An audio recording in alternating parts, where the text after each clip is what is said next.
perangkap lalat. Nah. Gitu ya. Perangkap lalat ya. Oh, ini.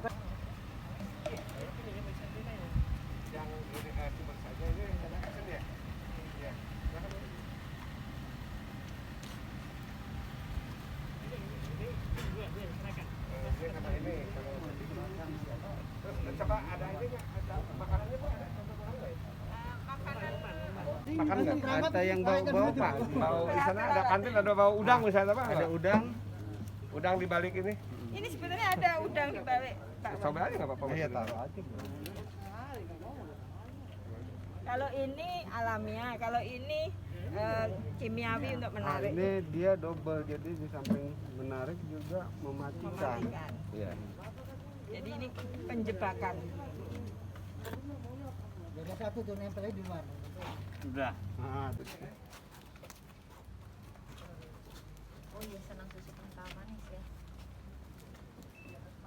itu satu lagi Pak. Di menarik sini dan nggak ada tantangan, ya sini dulu dia.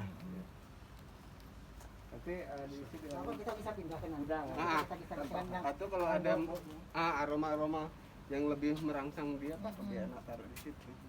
Iya, di kandang itu faktor kebiasaan juga ya. Ya. Yang bisa makan ini ya, ada manusia aja Mas. Padahal secara logika dekat ya jaraknya.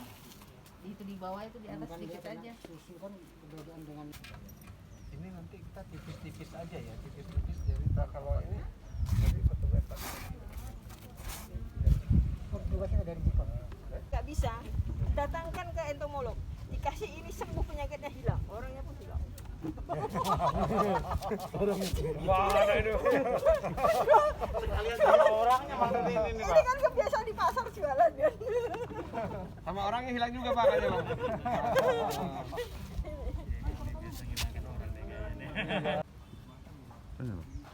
Bu, kira-kira apa yang terjadi di sini begitulah, tolong dijelaskan. Sepertinya ada apa ya, masalah bukan wabah ya, masalah soal lalat di sekitar rumah sakit ini.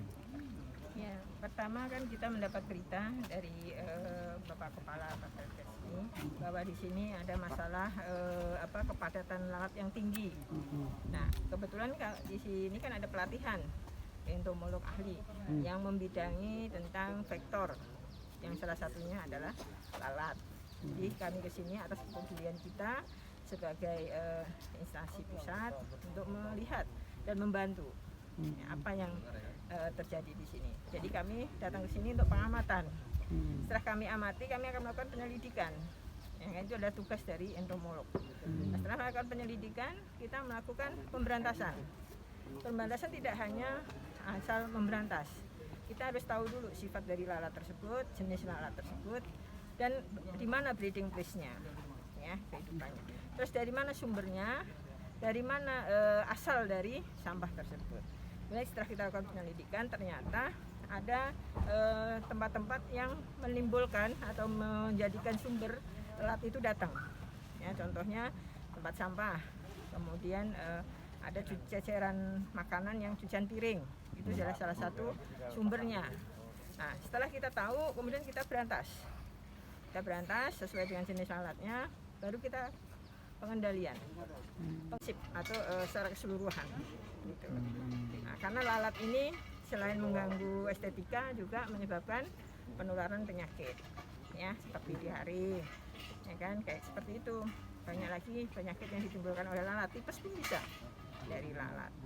Karena sifat lalat itu adalah membawa kotoran yang dipindahkan ke makanan kita. Karena sifat lalat itu adalah dia menggesek-gesekkan tangan dan kakinya, kotoran yang turun itu akan di makanan tersebut dan kita makan, akhirnya kita diare. Diare itu kejadian kalau kita kondisi kurang fit, ya kan? Walaupun fit pun juga nggak mungkin kita harus menerima lalat itu, menerima bahwa itu hal yang normal, tidak. Gitu. Jadi ini adalah teman-teman dari entomolog ahli yang dilatih di Bapelkes. Ini sebagai PKL-nya, bagaimana mereka setelah mendapat materi diimplementasikan ke sini. Gitu. Nah, nanti ini teman-teman sudah mulai menyiapkan alat-alatnya dan juga ini kimianya untuk melakukan pemberantasan nanti. Ya. Kami terima kasih kepada Bapak Asep sebagai tempat untuk melatih para entomolog, dan juga kepada Pak Budi sebagai kepala kantor BTKL yang ikut membantu kami dalam TTG. Nah, nanti kita akan memberikan atau membantu dari pihak RSKI membuat TTG. Gunanya apa? Jadi tidak perlu pakai pemberantasan terus. Nah, TTG itu macam-macam, seperti alat yang di belakang itu bantuan, itu TTG. Ya, itu. Jadi tidak, karena apa? Dengan menggunakan insektisida yang sama itu akan terjadi resistensi. Itu yang kita cegah, resistensi. Dan yang kedua, kita jangan terlalu mengandalkan insektisida, tapi dari diri sendiri tahu bagaimana mengelola sampah tersebut supaya tidak menjadi tempat untuk perindukan dari lalat, karena lalat itu kan sumber pembawa penyakit. Jadi di sini kita tidak bisa kerja sendiri. Seseorang menjadi seorang entomolog yang dia tugasnya dan kewenangannya untuk melakukan pengendalian itu juga membutuhkan dari tempat pelatihan, membutuhkan laboratorium juga betul lingkungan, membutuhkan kami seorang entomolog, membutuhkan untuk lintas sektor. Nah, jadi harus bersinergi bersama dalam melakukan sesuatu kegiatan supaya dapat goalnya. Untuk alat ada berapa banyak, Bu? Ya. Untuk alat? Alat ada, itu namanya fly grill. Ini pengendaliannya, pemberantasannya ya spray can. Spray can bisa, tapi dia tidak bisa pakai fogging. Karena fogging itu terus mengasapkan nyamuk. Fumigasi tidak bisa. Karena fumigasi itu kan untuk yang lebih tinggi lagi seperti tikus. Gitu. Biasanya yang untuk spray lalat sama kecoa pakai spray.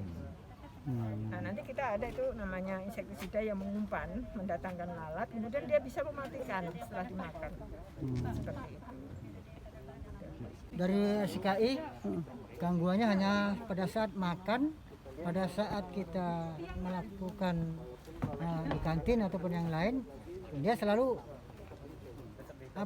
ada di lingkungan tempat makan itu, makanya terganggu bagi kita untuk mengantisipasi mau makan, terganggu, jadi makan tidak nyaman.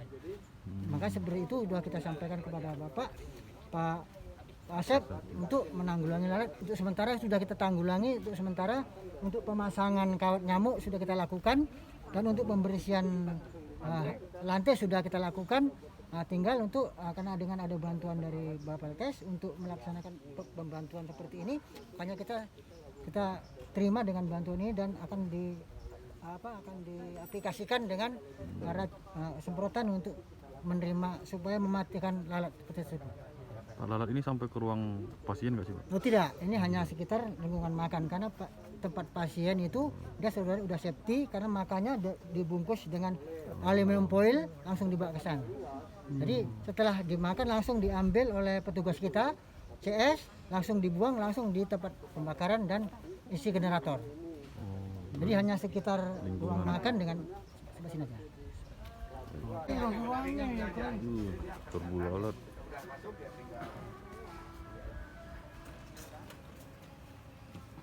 Pas Pak ya?